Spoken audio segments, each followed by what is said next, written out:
they can't see it, so it's fine. I mean, look at all this. I have a wicked bad one right here. I was stabbed the other day. He didn't realize, he didn't mean to stab me. It was like he had his pencil in his hand and was gripping it, and then it. Yeah. So it was like a whole bunch of it. Does it feel like this on the camera? Well.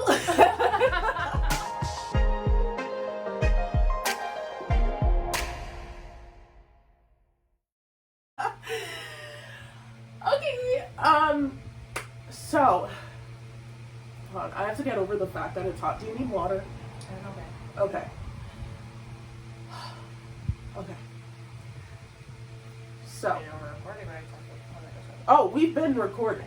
I love that. Yeah. When I start. It's 38 seconds. It's fine. So, welcome to episode 2 of The Pop.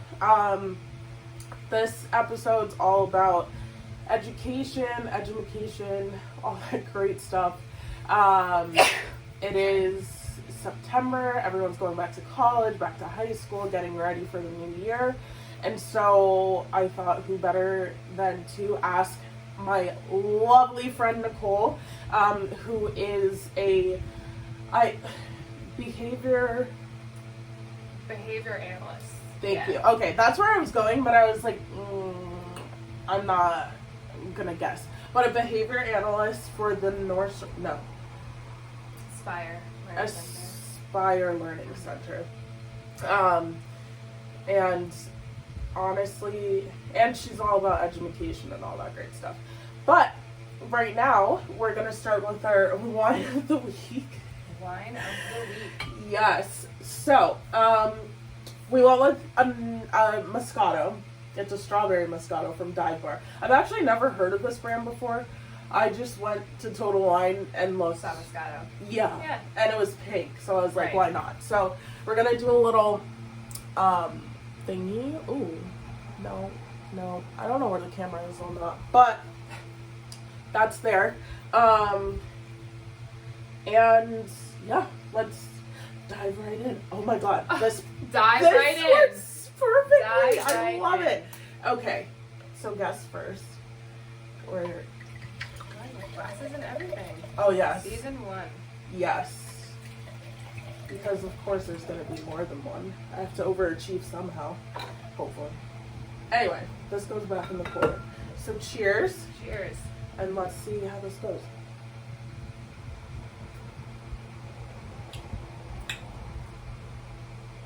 Okay. I'm not sure what I'm tasting here. But it could also be tastes like wine. Yeah. It tastes like juice. My favorite. I know. It's so not easy. It does, but I'm not like. I was expecting it to be a little bit bubbly. Yeah. Just a little bit. I was expecting that too. Goes down really smooth though. It does, but like. That tastes like juice. It does taste That like does juice. not taste No, it like doesn't taste alcohol like wine. whatsoever. That's very dangerous. So 12 out of 10 recommend? Definitely. It's not very strong though. It isn't. No. And I'm scared to know if it's gonna hit later. Because you know those drinks that like you take it down and then like 2 hours later you're like passed out. Wine stays up on you like that. Wine is one of those things where like you get a different type of Honestly. feel with it. You It's like really tequila. Tequila and wine. do. Everything else. Sorry. Maybe next season we'll do tequilas. Ooh. That would be interesting. It's actually really good. It is. I would definitely recommend. It's at Total Wines yet again. Honestly, I feel like Total Wines needs to sponsor my podcast because all of it's going to be coming from them. But Well, just down the street, so convenient. It's like Exactly. BJ's. Exactly. Wines. Yeah. and I love it. And it's like you can find anything. You can shop by Absolutely. color. You can shop by Taste. Thank you. Yeah. You can shop by country. Not that I pay attention to that at all. I don't consider myself like a wine connoisseur whatsoever. The thing I love most about wine is that there's so many different options. It's not just strictly wine. Exactly. It's everything. Vodka. I need whiskey, my gin. my Down East ciders. Right, ciders. They have everything. They really do.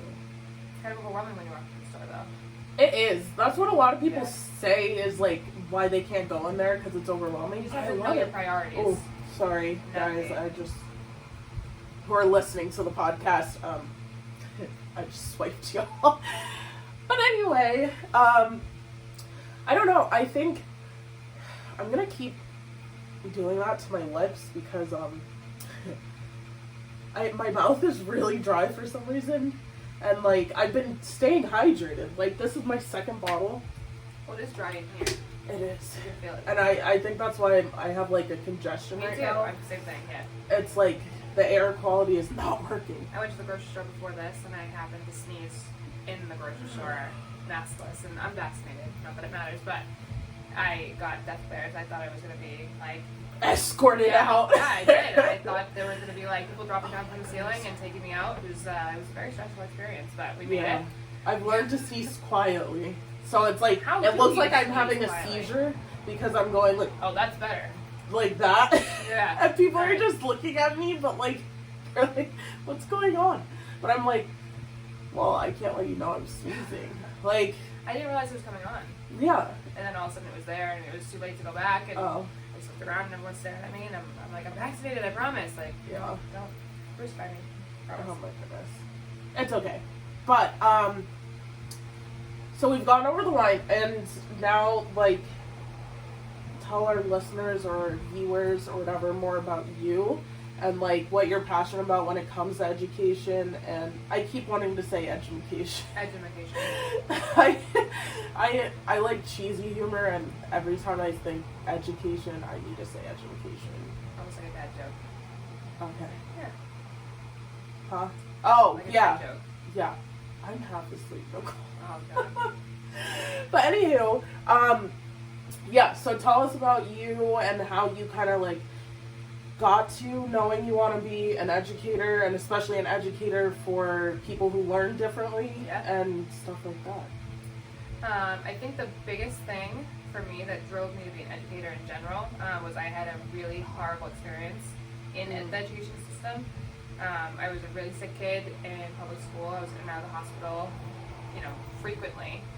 And I've had a couple of teachers who really stuck out and were there and supported me through everything and were that great support system. And then I had other people who were supposed to be support systems like guidance counselors or deans, and they were absolutely horrible in handling the whole situation. And it was tough to get through. And I knew from a very young age that I wanted to make a difference.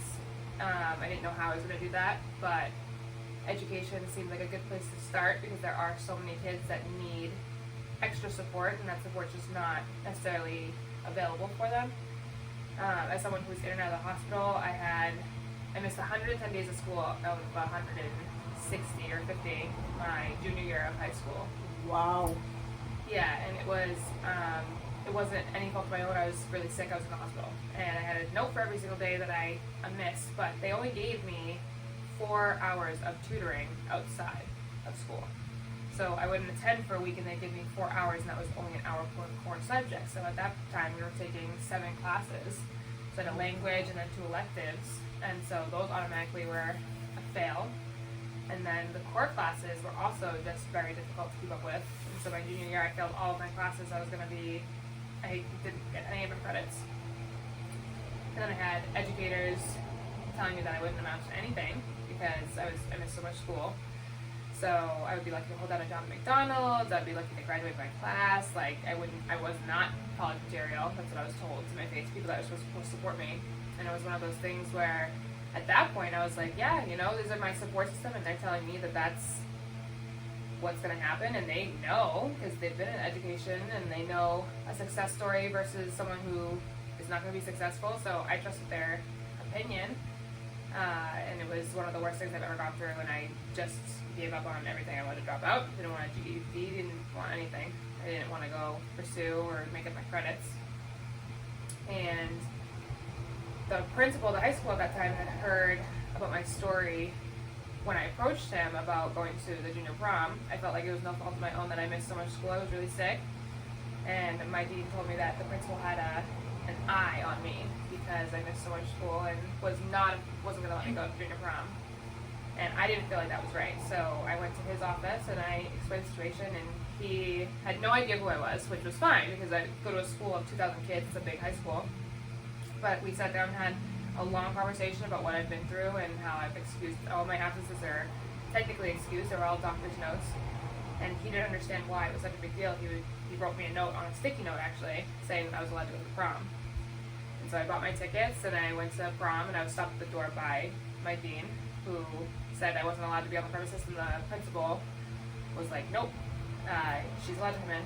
She has a note, actually, from me saying that she can come in. It's not her fault that she missed so much school. She can come to junior prom. Even though I wasn't in good academic standing, they understood, or he understood.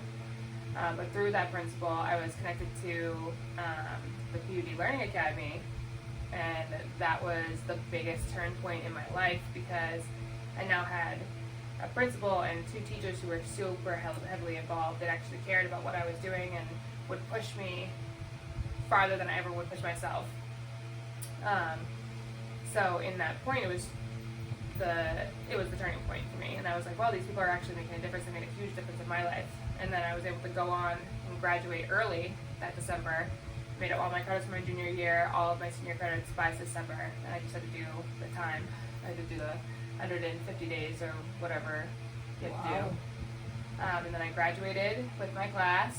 I was able to receive a huge scholarship, which is the reason why I was able to go to college. Didn't think college was an option, but I got my associates in science after that, and then I went on to neuroscience and psychology. I have a bachelor's in both of those, and then I have a minor in criminal justice and government. But I think my biggest drive there to become an educator is everyone has something going on in their lives, whether they express it or don't, and I feel like it's necessary to kind of explore them as an individual and not be so focused on how we've been taught to teach.